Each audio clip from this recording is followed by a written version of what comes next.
라디오 땡땡 기도입니다.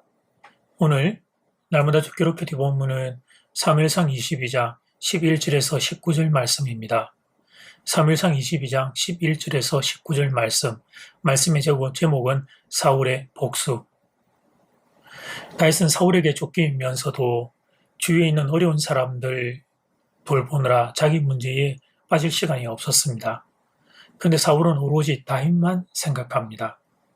다윗에 대한 깊은 정오심에서 헤어나오지를 못합니다. 다른 것은 아무것도 생각하지를 못합니다. 그래서 사울 왕은 결국 하나님 앞에서 용서받을 수 없는 죄를 저지르게 됩니다. 11절 말씀, 사울 왕이 사람을 보내어 아히두비 아들 제사장 아히멜렉과 그의 아버지의 집 곧 노베에 있는 제사장들을 부르매 그들이 다 왕께 이른지라. 사울은 제사장 아히멜렉을 신문했습니다. 왜 자신의 대적 다윗에게 먹을 것을 주었느냐고 신문했습니다. 제사장 아히멜렉은 다윗이 사울왕에 충성된 신하요 사이였고 또 그를 위해 기도한 일이 이번에 처음이 아니었기에 그 일이 잘못이 아니었다고 대답했습니다. 그런데 사울은 제사장 아히멜렉이 거짓말하고 있다고 생각합니다. 그 이유는 이미 성령이 사울의 마음을 떠났기 때문입니다. 사울은 제사장이 자기를 위해 기도해주는 사람이라는 사실을 순간 잊어버리고 제사장의 말을 믿지 않습니다. 기도의 능력을 믿어야 사탄의 역사가 물러날 텐데 그런데 사울은 기도의 능력을 믿지 않습니다. 제사장을 소홀히 여기는 모습에서 사울의 마음이 그대로 드러납니다. 우리가 사람에 대하여 안 좋은 생각을 계속 품는 게 우리 자신을 얼마나 병들게 하는지 말씀을 통해 배우게 됩니다. 우리가 몸과 마음이 건강할 때는 그래도 아름다운 생각을 조금씩 하게 됩니다. 그런데 다른 사람을 미워하게 되면 그럴수록 더욱 마음이 미움에 사로잡히게 됩니다. 다른 것을 생각할 여유가 생기지 않습니다. 우리가 다른 사람을 판단하는 경우 그 사람이 한 말을 가지고 주로 판단하게 됩니다. 그런데 그 말이라는 것이 정확하지 않습니다. 해석하기에 따라 여러 가지로 해석이 가능합니다. 정확한 진의를 파악하기가 힘이 듭니다. 그런데 그 말에 대해서 혼자서 공성을 거듭하면 불필요한 생각까지 갈 수 있습니다. 우리 자신에 대해서 깊이 생각해도 침체가 되는데 하물며 다른 사람에 대해 깊이 생각하는 게 무엇 유익하겠습니까? 결국 자기 자신이 병들게 되는 것입니다. 사울은 시기심에 가득 차서 신하들에게 제사장들을 죽이라고 명령합니다. 그런데 아무도 왕의 명령에 복종하지 않았습니다.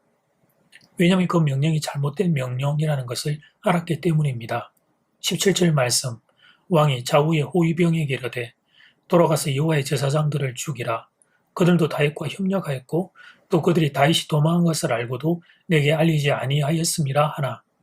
왕의 신하들이 손을 들어 여호와의 제사장 죽이기를 싫어하노라. 본문을 보면 17절에 여호와의 제사장 표현이 두 번이나 반복되고 있습니다. 그래서 왕의 신하들은 여호와의 제사장인 걸 보았던 거죠. 그 제사장 죽이기를 거부합니다. 그런데 에돔 사람 도익이 나서서 제사장 85명을 죽이고 그의 모든 가족까지 죽여버립니다. 그것 때문에 그 후로는 제사장들 중에서 사울을 위해 기도해주는 사람이 없어지게 됩니다. 결국 기도해주는 사람 없이 무슨 재주로 이길 수 있겠습니까? 기도의 능력 없이 어떻게 이스라엘을 이끌고 갈 수 있겠습니까? 사울은 시기심 때문에 결국 자기가 망하는 짓을 하고 말았습니다. 자기도 망하고 이스라엘 왕국도 망하는 일을 스스로 저지르게 된 겁니다.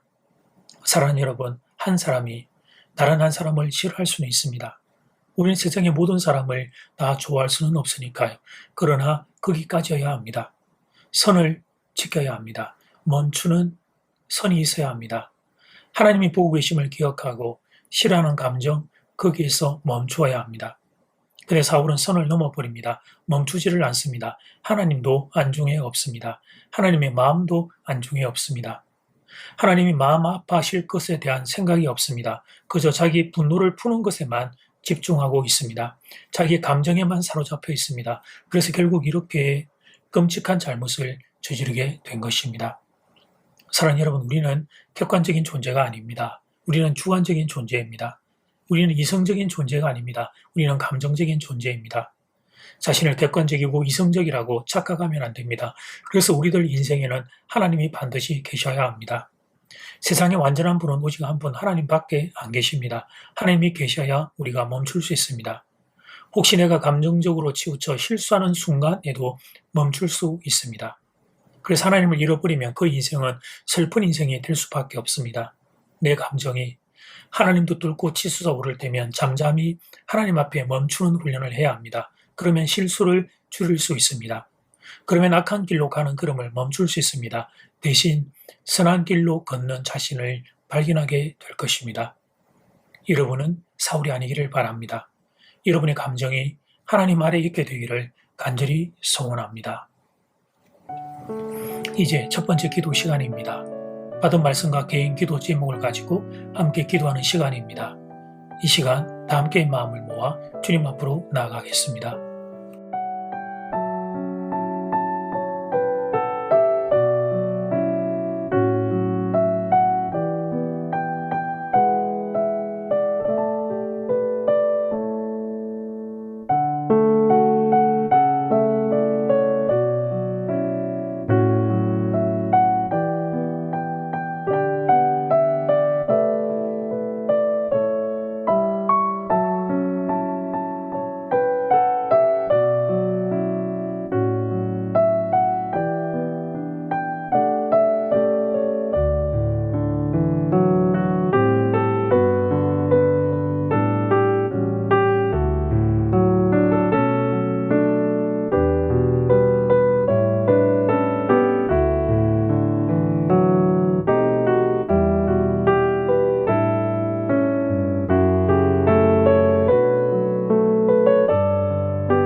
이제 두 번째 기도 시간입니다. 사울은 선을 넘어버립니다.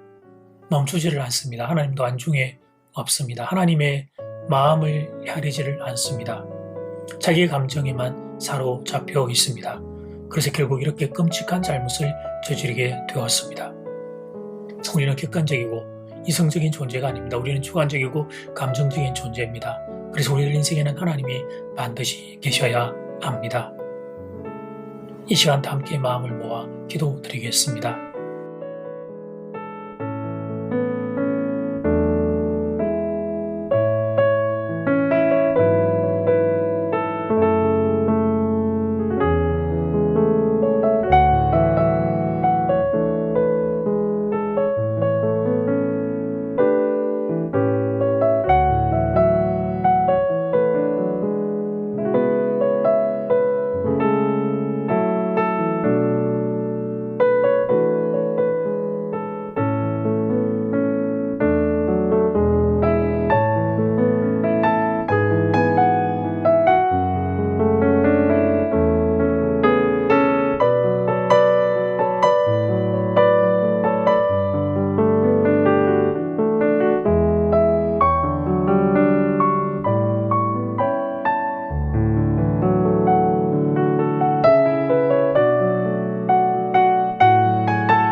하나님이 사울을 보면서 두렵고 떨리는 마음이 있습니다.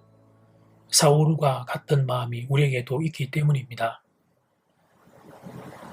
하나님, 그런 실수를 하지 않도록 하나님이 날개 그늘 아래 거하는 인생이 되기를 원하고, 완전한 분은 오직 하나님 한 분밖에 없다는 사실을 기억하고, 내가 주관적이고 감정적인 존재라는 것, 내가 틀릴 수 있는 존재라는 걸 기억하고, 하나님의 존전에 하나님 앞에 무릎 꿇고 살아가는 하나님 그런 인생이 될 수 있기를 간절히 소원합니다.